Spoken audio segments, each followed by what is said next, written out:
Bueno, continuamos esta noche en Minuto Uno con todos los temas de actualidad. Enseguida vamos a estar también conversando, que ya está en nuestros estudios, Alan Schellenker.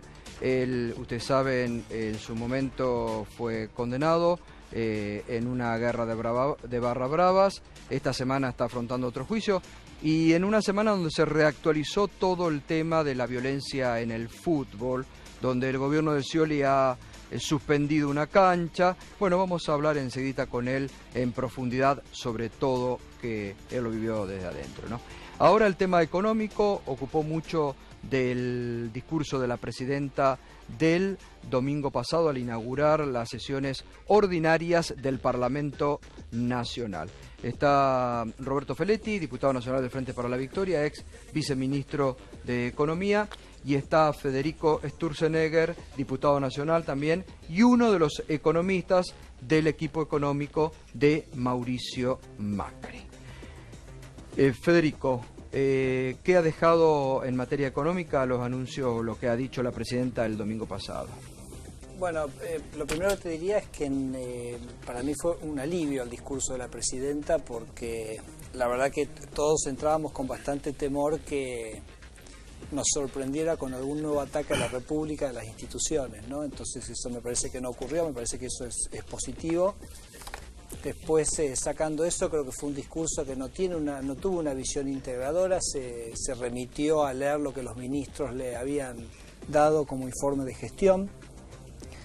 Hubo temas económicos, me parece, trascendentales que no se mencionaron. Creo que la palabra inflación en algún momento la mencionó, pero fue creo que una sola mención y no abordó el tema, de una economía que Cristina se va a ir con una economía que es más chica que cuando entró en su segundo mandato, y ninguno de esos temas fueron abordados. Así que te diría, bueno en lo institucional porque no hubo daño, y ¿pero bastante qué daño me esperaban? parece... ¿Ustedes esperaban como Carrió el autogolpe, que maten Gustavo, a alguien? Cristina, cuando digamos avanzó en su proyecto de colonización de la justicia, bueno, eso es un ataque a la institucionalidad, cuando ha atacado la prensa independiente, así que la verdad que cualquier cosa se puede esperar. Nada de eso ocurrió, así que eso para mí fue un alivio.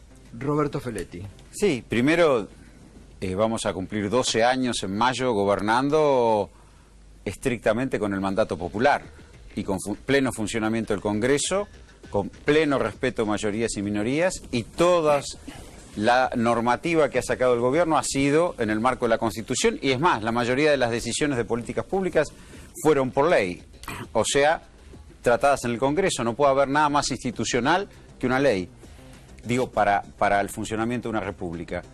En segundo lugar, no puede uno menos que comparar el discurso de la presidenta de la Nación con el discurso de Mauricio Macri, digo, respecto de las omisiones y las acciones. Digo, la presidenta presentó un estado detallado de la Nación, explicó pormenorizadamente la situación del gobierno, habló de los avances en salud, de los avances en educación, de los avances en ciencia y tecnología, 3 áreas claves: universidades, avances en ciencia y tecnología y los procesos de investigación, la mayor protección que hay sobre el tema de la salud en cuanto a vacunación de la población, dio indicadores muy concretos que no solo son nuestros, sino exteriores, habló de lo que era la protección social de adultos mayores, más del 92% de cobertura, habló de la protección social de niños y adolescentes, y habló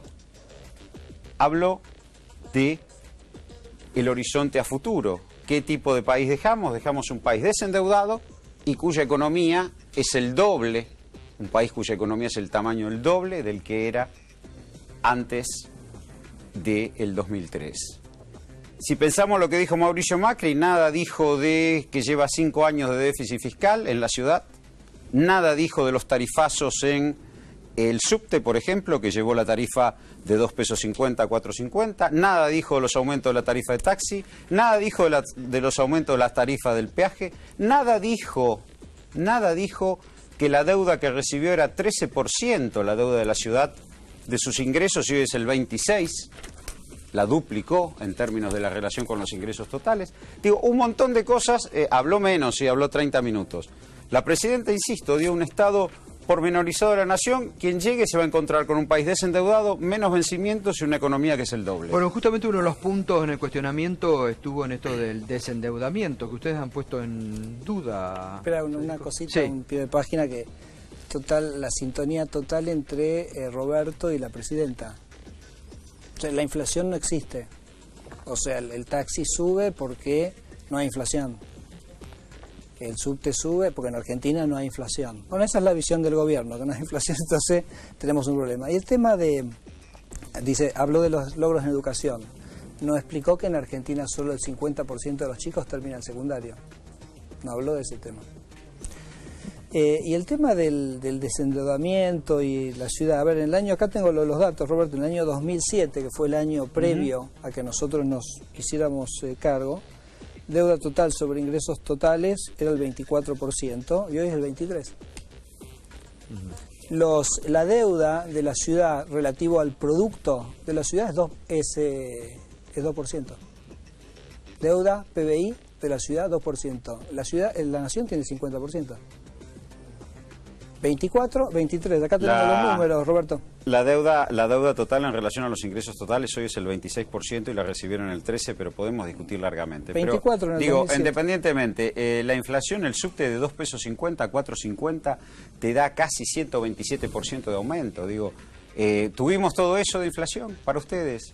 Es difícil pensar eso porque nosotros también tuvimos políticas que no le impactamos a la gente las tarifas por la cabeza. Digo, esto también es importante. Pero por el otro, digo, es raro que una ciudad que recibe 30.000 millones de pesos de coparticipación, que tiene un escenario de ingresos brutos en un horizonte igual que la recaudación de la nación, tenga un déficit recurrente y no lo corrijan. Y nos reclamen a nosotros corregirlo. Y por el otro es curioso que nosotros tenemos... cuando nos tiran todos esos datos, hoy tenemos el presupuesto educativo más alto de toda la historia, 6,5 puntos. Tenemos una duplicación, y lo dijo la presidenta, de graduados universitarios. Se duplicó la cantidad de graduados universitarios. Tenemos un nivel de matrícula universitario que es un 40% más alto que cuando empezamos el gobierno. Tenemos 9 universidades nuevas. Digo, es curioso que la oposición no haya podido reconocer en 12 años que este gobierno gobernó con el voto popular acompañado siempre, nada bueno. Entonces uno tiene que pensar que van a revertir todo, porque si después de 12 años no nos reconocen nada, es porque van a revertir todo. Eso es lo que le preocupa a la población y lo que dice la presidenta. Me hago un par de comentarios. La verdad que es como bastante el tema de los subtes, ¿no? Porque... yo entiendo, Roberto, que vos apoyaste el traslado de los subtes de la nación a la ciudad sin los recursos. Entonces, por ejemplo, el primer año que la ciudad tomó los subtes, invirtió 3.000 millones de pesos. Si lo hubiéramos hecho con los recursos de la nación, no hubiera que haber impactado la tarifa ni los impuestos a los porteños. Entonces, creo que la pregunta es por qué algunas personas que dicen representar o que representan a los porteños no defendieron el interés de los porteños, ¿no? Porque pero la Constitución dice parte de los recursos se pasaron, perdón. Transferencia, una mínima parte. No, una mínima parte no. El tema de la deuda. Nosotros pasamos la inversión en la ciudad de 3% del gasto a 20% del gasto. Entonces acá no hay que tomar una cosa dogmática. Si vas a tomar, ya vemos que los números de deuda están totalmente estabilizados, son los números. Los números entonces, del déficit, no. Entonces, un endeudamiento, y de hecho lo dijo la presidenta el domingo, vamos a endeudarnos para hacer obras, para el crecimiento. Y vos me decís, nos endeudamos para resolver el problema del arroyo Maldonado, que resolvió el problema de inundaciones en 40% de la ciudad, una obra que 60 años estaba postergada y que por supuesto tiene sentido que se pague a lo largo de varias generaciones. ¿Cuál otra además de Maldonado que es previa? Te digo, la verdad te digo, Roberto, que la verdad hubiera dicho... ojalá se endeudaron por el Metrobús. Ojalá hubiéramos podido hacer más, porque por ejemplo la del Vega, ojalá hubiéramos podido hacer esa obra, que ya estaba adjudicada, licitada, y que el gobierno nacional no nos dio la autorización. ¿Y porque los 10 kilómetros de subte por no hay año? que tener 8 estaciones de subte, inauguramos. ¿Cuántas Sí, inauguraste la mitad vos? estaban hechas, digo, la ¿Y por qué mitad no las estaban inauguraste? hechas, ¿Y por qué no las inauguraste? La mitad estaban hechas porque después vinieron ustedes. ¿Las dejaste para Macri que las inaugure? No, estaban hechas la mitad. La mitad de las estaciones o sea que estaban hechas las estaciones sin el lugar para que... Estaba 8 estaciones de subte, es el gobierno que más estaciones de subte inauguró. No vas a contar que inauguraron todas las estaciones que van a lo largo de Rivadavia, desde Primera Junta hasta Puan, porque esas estaban hechas. No vas a contar las que hicieron de Pueyrredón y Corrientes, si estaban hechas, ¿por qué no las inauguraron? ¿Sabés que Gustavo, ¿sabés que encontramos estaciones que estaban de alguna manera, por supuesto que las obras venían, las de Villa Urquiza, no tenían los trenes para volver, hubo que hacer el túnel, seguir para que se pudiera funcionar. Digo, pero si estaban hechas, ¿por qué no las inauguraron? La pregunta que uno se hace aquí, fundamental en este año electoral, donde empezamos ya a dar los debates por el tema justamente de cara a las elecciones. Hay 2 proyectos económicos, el del gobierno y el del Frente para la Victoria, y el del macrismo respecto a lo que viene en la Argentina con un nuevo periodo de gobierno. ¿Son antagónicos, se complementan en algo? Si Macri llega al gobierno, hace borrón y cuenta nueva sobre muchas de las cuestiones que se han hecho ahora. Y si no le ojerían algo de lo que hicimos en 12 años. La verdad que nunca me parece que uno puede tener una visión así tan dogmática, tan blanco y negro. Tomá 2 temas que para nosotros son logros bastante importantes de los últimos 10 años, que es, una la mencionó Roberto, que para nosotros es muy importante, que es la cobertura previsional.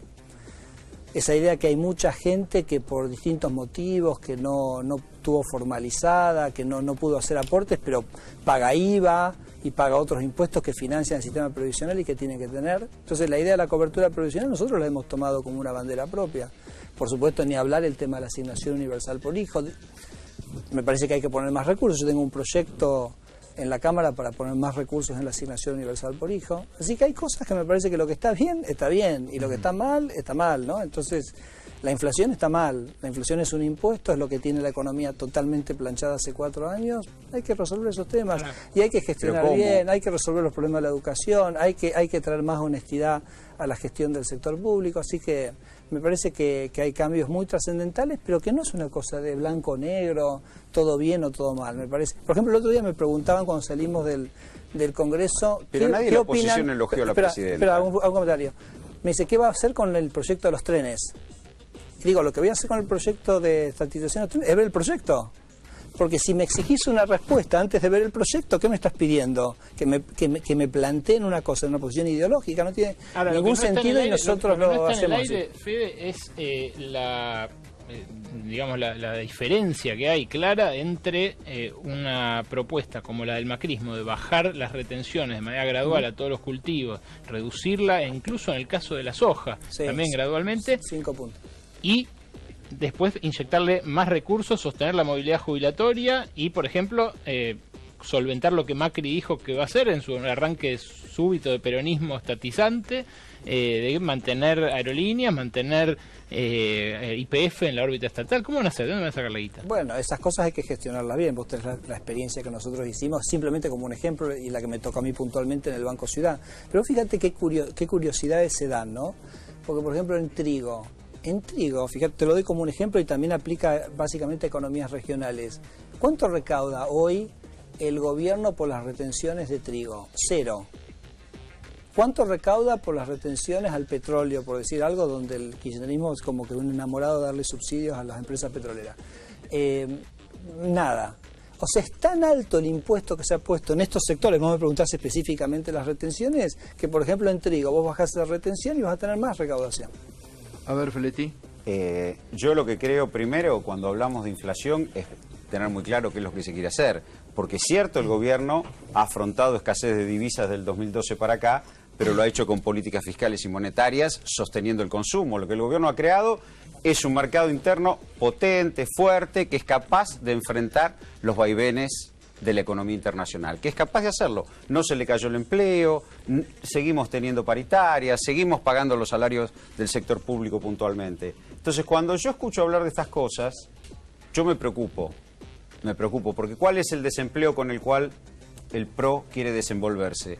¿Cuál es el nivel de endeudamiento con el cual el PRO quiere desenvolverse? ¿Cuál es el nivel de equilibrio fiscal con el PRO quiere desenvolverse? Digo, estas son discusiones. Y además lo que es raro de todo esto, insisto, que en 12 años la oposición, sobre todo en los últimos tiempos, no nos acompañó en nada. Y no hubo un dirigente de la oposición que dijera, bueno, Esta gente gobernó 12 años, el pueblo los apoyó porque gobernamos con el voto popular y no hicimos nada bien.